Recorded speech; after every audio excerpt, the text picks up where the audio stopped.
pimpinan DPR menerima usulan RUU perampasan aset. RUU perampasan aset itu ada di unit PPATK dan KPK pendukungnya. Begitu juga RUU satunya, yaitu pembatasan uang kartal. Kenapa hari ini PPATK dan KPK dijadikan satu? Karena kami ingin melihat apakah program prioritas PPATK dan KPK itu sudah ada koneksi di dalam mendukung keinginan negara melakukan RUU pembatasan uang kartal dan RUU perampasan aset. Dari plotting yang didapat di anggaran di Kober 2 tidak didapat itu. Karena di sini proyek prioritas nasional KPK 2025 terhadap rekomendasi undang-undang dimasukkan justru undang-undang tentang perubahan kedua, undang-undang KPK, pembahasan itu yang dimasukkan. Jadi KPK siap untuk melakukan revisi atau perubahan RUU KPK. Kita beresin itu, Pak. Dua, RUU kita yang masih gandul dan saya yakinkan ini akan susah berjalan tanpa dukungan PPATK dan KPK. Susah, Pak. Izin ini hanya mengingatkan. Saya pastikan panjenengan semua sudah paham. Hanya untuk melakukan breakthrough antara PPATK dan KPK masih saling khawatir. Itu kalau breakthrough ini selesai, mudah-mudahan amanlah itu RUU.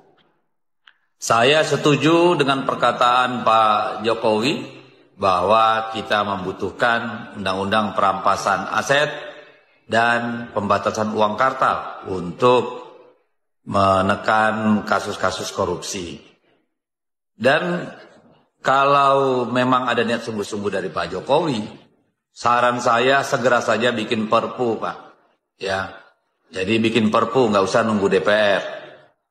Jadi itu yang saya bingung, karena kalau dulu kita bikin omnibus law yang demi kepentingan investor untuk mengambil tanah dari milik masyarakat, bahkan dengan PSN, kenapa tidak bikin perpu saja?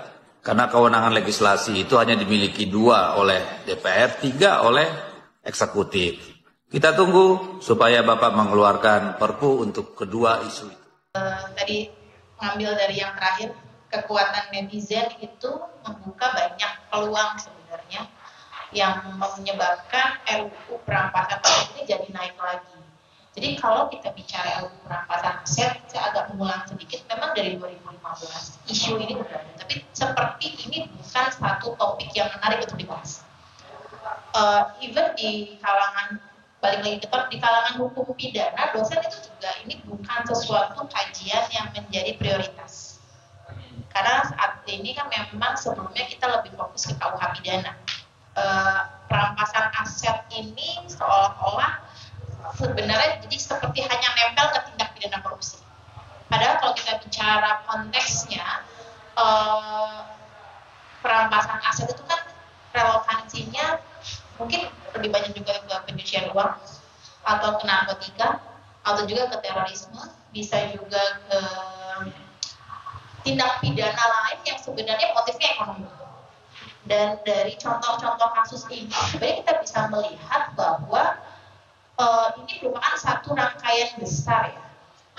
Bisa jadi ini bicara tentang good governance, bisa jadi ini bicara juga tentang sebenarnya semua orang sudah tahu, tapi mencoba untuk tidak tahu, gitu ya. Jadi ada momennya yang membuat ini menjadi bangkit, gitu. Dan media sosial ternyata di satu sisi memang jadi tempatnya flexing, tapi di satu sisi juga sebagai sarana yang bisa digunakan sebagai sarana mengungkapkan kejahatan. Adillah pada kami tak bodoh, meski memang kami tak pandai, tapi kami berjanji akan tetap mengkritik sesuai isi hati.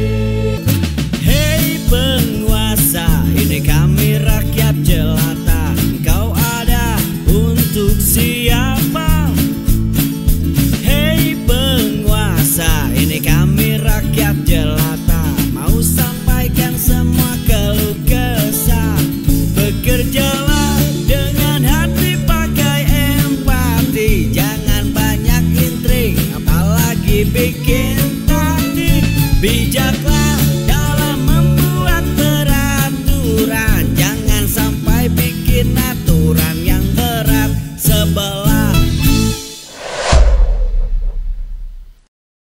Bismillahirrahmanirrahim. Assalamualaikum warahmatullahi wabarakatuh. Semangat perubahan, salam kedaulatan rakyat. Sahabat Ejatena semua, akhirnya kali ini saya setuju, sepakat dengan apa yang disampaikan oleh Bapak Presiden kita, Bapak Joko Widodo. Ya, di thumbnail kita kali ini kita lihat, akhirnya Jokowi berterus terang. Ternyata ini sebabnya. Apa sebabnya? Sebab dari apa? Ya, pantas saja 2 periode kita nggak maju-maju. Nyaris 10 tahun, tahun ke-9 kepemimpinan Pak Jokowi, Indonesia belum bisa dikatakan maju. Apalagi kalau pembandingnya Pak SBY. Ya, pembangunan jalan nasional saja luar biasa, jomblangnya jauh lebih banyak Pak SBY. Nah, kemudian kita kan harus bertanya, kita harus menganalisa apa ini sebabnya ya. Ya, tentu kita sudah tahu dari para berbagai pengamat, para tokoh yang sudah bicara gitu ya, bahwa Indonesia hari ini menjadi seperti ini karena A, B, C, D, E. Begitu kan? Banyak sekali narasi yang disampaikan. Tapi ternyata ini disampaikan langsung oleh Pak Jokowi. Kalau kita bertanya-tanya kenapa 2 periode ini belum maju-maju Indonesia, dijawab oleh Pak Jokowi. Itu sebabnya. Nah, ini yang mau kita bahas. Nama Imron Gondrong tiba-tiba menjadi viral karena wajahnya mirip pesohor. Wajahnya mirip dengan Presiden Republik Indonesia yakni Jokowi. Awal mula viralnya Imron ternyata berawal dari postingan sejumlah orang di sosial media yang mencari keberadaan Imron lantaran sempat terlibat utang piutang pengadaan buah.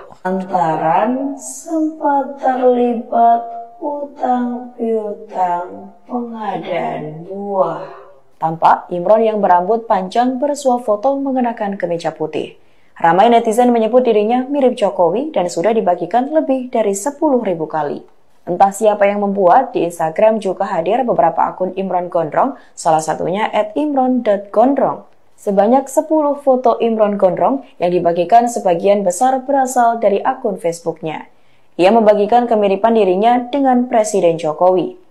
Dalam keterangan profil di beranda Facebook, Imron mencantumkan wilayah tempat tinggalnya di Kabupaten Banyuwangi, Provinsi Jawa Timur. Tampak foto-foto keseharian Imron Gondrong dengan buah naganya. Ya, waduh, kok bisa mirip sekali ya? Tapi saya kira tidak ada hubungannya ya. Kalau tadi saya belum menyimak persis sih videonya.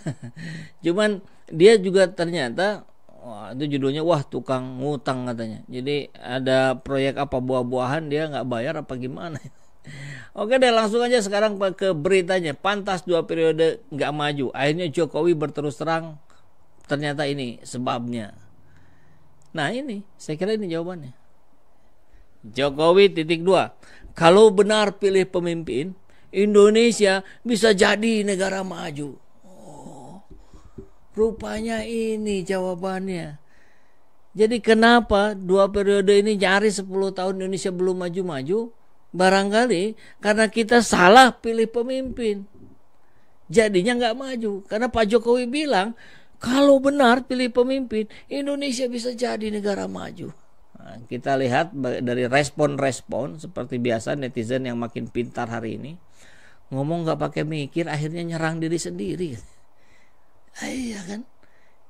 Yang harusnya yang konsep itu berpikir dong, jangan sampai ini blunder ya, kemudian berbalik menyerang ke dirinya sendiri. Kalau pakai premis tersebut, pertanyaan .2.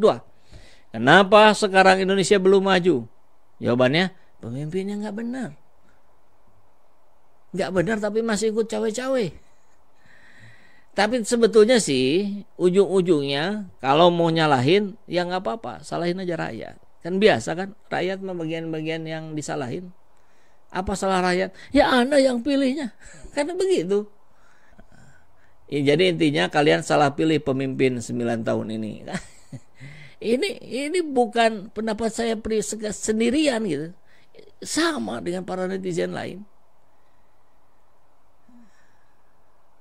Tak usah kau hirau Pak, siapa yang pimpin negara ini ke depan, itu bukan urusan Bapak seorang. Fokuslah di dekat masa akhir jabatanmu. Lihat janjimu mana yang belum tunai, agar kau tak dikenang sebagai pemimpin yang buruk selama menjabat. Purnalah dengan damai dan tenang. Wah, luar biasa nih Pak Sidori ya. Nah, jadi selama ini bagaimana kalau disebut harus pilih pemimpin yang benar biar maju, karena ternyata hari ini belum maju. Dah kan, berarti yang ini enggak, gitu aja sih. Pantas Indonesia makin mundur 8 tahun ke belakang. Negara maju dari mana? UMR 2 juta, waduh ngimpi. Ya 2 juta tuh di mana Majalengka ya, yang paling kecil. Berarti selama ini salah loh, belum maju soalnya. Sampai sekarang negara Indonesia belum maju-maju karena salah memilih. Memilih siapa? Memilih pemimpin, kan itu konteksnya. Jadi selama ini nggak maju karena salah pilih pemimpin. Ya ada yang maju, utangnya.